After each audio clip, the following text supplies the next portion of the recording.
Outlook 2026 market मारेगा 6, ये है हमारी आज की खास पेशकश। और इसमें हमारे साथ जुड़ने कल्पन पारेख साहब। आपको 20 सालों से ज़्यादा लंबा गहरा अनुभव है फाइनेंस और एसेट मैनेजमेंट बिजनेस का। और डीएसपी ज्वाइन करने से पहले आप कई बड़े बड़े दिग्गज म्यूचुअल फंड्स के साथ काम करने का लंबा अनुभव रखते हैं, जिसमें आईडीएफसी म्यूचुअल फंड, बिरला साहिब sun life mutual fund, ICICI Prudential mutual fund जैसे दिग्गज संस्थान शामिल है। और आपके पास डिग्री है फाइनेंस में, एमबीए की एनएमआई एमएस से, और साथ ही साथ आपने केमिकल इंजीनियरिंग भी की है पुणे से, भारतीय विद्यापीठ से। कल्पन सर, गुड मॉर्निंग, बहुत बहुत स्वागत है आपका सर, धन्यवाद हमें समय देने के लिए। 2025 तो सर हमने गिरते पड़ते जैसे तैसे निकाल लिया, आप लोगों की वजह से सहारा रहा, म्यूचुअल फंड खरीदते रहे, एफआई बेचते भी रहे, तो हम गिरे नहीं, लेकिन हम बढ़ना चाहते हैं सर आगे। और क्या 2026 में ऐसा मौका देगा मार्केट तेजी का? Sunil ji, thank you for inviting. आप मुझे हमेशा इंट्रोड्यूस क्यों करते हो? क्योंकि आप मुझे 25 साल से जानते हो। नहीं नहीं सर, मैं जानता हूँ वो अलग बात है, लेकिन हमारे दर्शक भी जानना चाहिए। और आप ये भी कह सकते हैं कि दर्शक भी कोई पहली बार थोड़ी सुन रहे हैं, मैं इतनी बार आता हूँ। लेकिन सर मेरी प्रॉब्लम है कि हर बार हमारे दर्शक बढ़ जाते हैं, हर बार हमारी टीआरपी बढ़ती है। तो हो सकता है पुराने दर्शक तो जानते हो, लेकिन नए दर्शकों के लिए भी हमारी जिम्मेदारी बनती है कि कल्पन सर आए तो उनका इंट्रोडक्शन होना चाहिए। जवाब मैं यही दूंगा कि जो पुराने दर्शक है, जिन्होंने देखा है उतार चढ़ाव, उसको पता है कि पिछले एक साल में अगर उतार था तो कभी ना कभी चढ़ाव भी शुरू होगा। जी। दर्शक है, अगर वो एसआईपी के जरिए इन्वेस्ट कर रहे हैं, जिसके वजह से हमारे बाजार को एक सपोर्ट और बेस भी मिला हुआ है, तो उनके लिए 2025 एक्चुअली बहुत ही इंटरेस्टिंग साल था। बिकॉज जैन फेब मार्च में एनएवीज नीचे गई थी, और अप्रैल से लेके अगले 9 महीने में एक्चुअली एनएवीज ऊपर गई है। तो जिन्होंने एसआईपी के जरिए इन्वेस्ट किया है, उनका फिर भी रिटर्न्स काफ़ी पॉजिटिव है।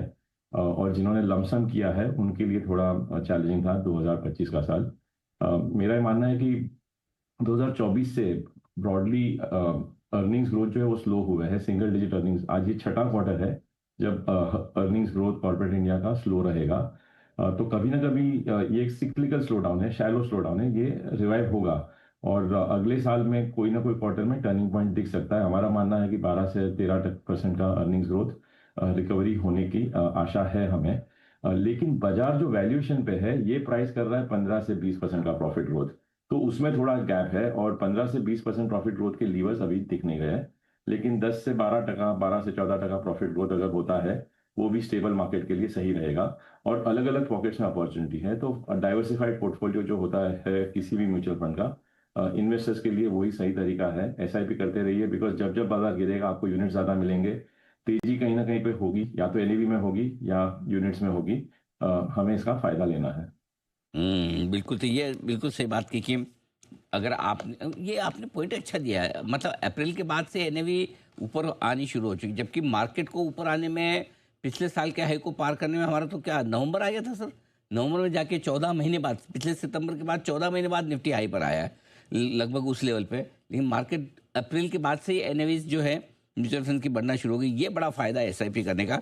अब बताएं सर, एक और चीज़, चलिए लार्ज कैप्स तो आ गए, निफ्टी भी लाइफ हाई के पास है, बैंक निफ्टी भी ठीक है, लेकिन mid cap small cap share में अभी भी बड़ी तकलीफ है लोगों को, स्पेशली जिन्होंने डायरेक्ट पैसा लगाया, उनके तो पोर्टफोलियो 30-40% नीचे है, किसी के 20% नीचे है। और जो सोचता है कि मेरे 5-10% ही नीचे, वो उसको लगता है मैंने अच्छा काम किया, कम से कम मेरे इतने नहीं गिरे। ये बताएं सर 2026 में इनके लिए क्या है, mid cap small cap share में बनेगा पैसा सर? तो इसमें देखिए, यही है कि मार्केट कैप से पैसा नहीं बनता है। अच्छी कंपनी अगर अच्छे भाव पे ली हो तो उससे पैसा बनता है। ये काफी दर्द है कि बाजार मोरलेस फ्लैट है, निफ्टी वही लाइफ टाइम हाई पे आ चुका है। तो काफी टाइम जब हमें पूछा जाता है कि बाजार क्यों इतना वॉलेटाइल है, तो समझ नहीं आता है कि कौन सा बाजार वॉलेटाइल है, बिकॉज मार्केट तो फिर भी ऑल टाइम हाई पे है। लेकिन इंडिविजुअल स्टॉक्स जहाँ पे कंपनीज की या तो क्वालिटी ठीक नहीं है, या गवर्नेंस ठीक नहीं है, या ये बहुत ही सिक्लिकल छोटे छोटे बिजनेसेस है जो 10 साल में एक दो बार अच्छा करते हैं, but again then go down to their normal trend, वहां पे हमेशा तकलीफ होती है। और इसीलिए नॉर्मली हम ये बोलते हैं कि या तो आप खुद सीखे स्मॉल और मिड कैप में अच्छी कंपनीज ढूंढने के लिए, और आज की तारीख में बहुत सारा डेटा और स्क्रीनिंग मैकेनिज्म्स अवेलेबल है, एक्सपर्ट्स का इनपुट्स अवेलेबल है। लेकिन अगर ग्रीड के वजह से अगर हमने सिर्फ राइजिंग भाव को देख के अगर इन्वेस्ट किया हो, तो वहां पे बहुत मुश्किल है कहना कि किस दिन कंपनी रिवाइव होगी। और मुझे अपने खुद के गलतियों से याद है, 2006, 7, 8 की तेजी में मैंने भी ऐसे बहुत सारे स्टॉक्स लिए थे, बिना सोचे कि इसका बिजनेस मॉडल क्या है, इसका रिटर्न ऑन कैपिटल क्या है, या इसकी बैलेंस शीट ठीक है या नहीं है। और वो सब स्टॉक्स आज भी वो भाव पे शायद वापस नहीं आए, वो तो हम भूल ही गए, पेपर के दाम पे अभी वो रद्दी में बिक गए होंगे। लेकिन जो अच्छी कंपनीज है स्मॉल और मिड कैप में, अगर आप फिल्टर्स अपने ठीक से डालें, वैल्यूएशन का फिल्टर, ग्रोथ का फिल्टर, कैश फ्लो का फिल्टर, तो शायद अगले 2-3 साल में अच्छा रिजल्ट आ सकता है। बिकॉज अच्छी कंपनीज की जो पोर्टफोलियोज है, या तो स्मॉल कैप फंड के पोर्टफोलियो हो, स्मॉल और मिड कैप फंड के, वो रफली 5 से 10% से नीचे गए हैं। और कुछ अच्छे फंड है जिन्होंने फ्लैट रिटर्न दिया है। लेकिन सेक्टर्स जैसे एग्री सेक्टर्स है, केमिकल है, पावर यूटिलिटीज है, कंज्यूमर स्टॉक्स है, यहाँ पे 10 से 20% का जो करेक्शन हुआ है, वहां पे एक टर्निंग पॉइंट आएगा। बिकॉज थोड़ा बहुत जैसे ग्रोथ रिवाइवल होगा अगले कुछ क्वार्टर में, जीएसटी कट के वजह से, इनकम टैक्स कट्स के वजह से। तो उसके चलते हमें लगता है, और हमारे पोर्टफोलियो हमने इस तरह से पोजीशन किया है कि सिलेक्टिव बीएफएसआई के स्टॉक्स है in in the space of small and mid caps, जहाँ पे रेट कट का फायदा होना चाहिए। सिलेक्टिव कंज्यूमर स्टॉक्स है, वहाँ पे रेट कट का फायदा होना चाहिए।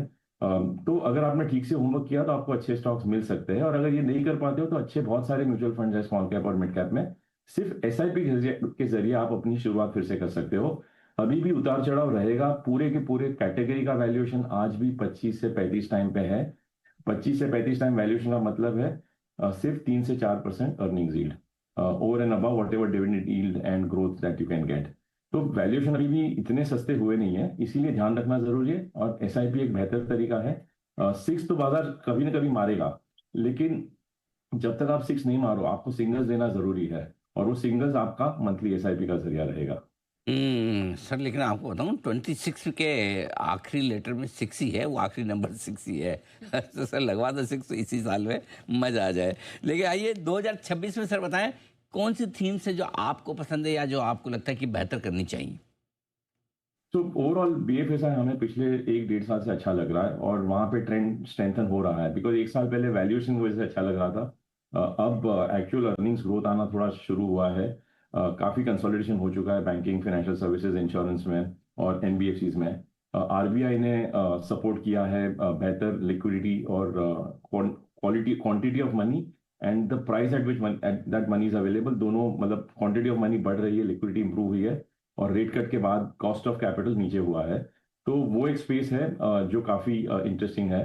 कैपिटल मार्केट के स्टॉक्स है, वहां पे भले कैपिटल मार्केट में ग्रोथ हो रहा है, लेकिन स्टॉक्स में करेक्शन हुआ है because of higher valuation normalising. तो ये एक स्पेस हमें अच्छी लगती है। दूसरा, आईटी पे बहुत सारा नेगेटिव नॉइज है, पार्टली बिकॉज अगेन उनका भी अर्निंग्स ग्रोथ सिंगल डिजिट पे है। और जो बड़ा पैसा आ रहा है एफआईआईस का, उनको एक्साइटमेंट चाहिए एआई का। और उनका एक लेबलिंग है कि इंडियन आईटी के पास एआई का ड्राइवर नहीं है। लेकिन हमारा ये मानना है कि 4% के आसपास जब फ्री कैश फ्लो यील्ड आ जाती है आईटी स्टॉक्स की, जनरली एक अच्छा बेस बनता है। जनरली ऐसे टाइम से अगले 2-3 साल में टेक स्टॉक्स बेहतर रिजल्ट्स देते हैं in terms of stock price performance. And as we meet a lot of them, we realize that they are doing interesting work in terms of being service providers to the AI trade, which can give them some growth back, और valuations reasonable होना शुरू हुए हैं। तो अगले साल में our own portfolios we are gradually looking at adding to IT as a sector, and then there are selective trigger based opportunities, या तो power हो या agri space है, consumer stocks है। So I think these are the 3-4 broad themes that are part of the portfolio. Kalpana sir, बहुत बहुत धन्यवाद आपका, आपने समय दिया और विस्तार से बाजार के डायरेक्शन के बारे में राय दी अगले साल के लिए, 2026 के लिए। जल्दी आपसे फिर मुलाकात होगी। आज के लिए thank you so much sir, बहुत बहुत शुक्रिया आपका। आइए कल्पना पारेख साहब, एमडी और सीईओ डीएसपी म्यूचुअल फंड के बताते हुए अपनी राय 2026 के बारे में। अपने निवेश को एसआईपी के जरिए बरकरार रखें, ये आपके लिए होगा बेहतर। एक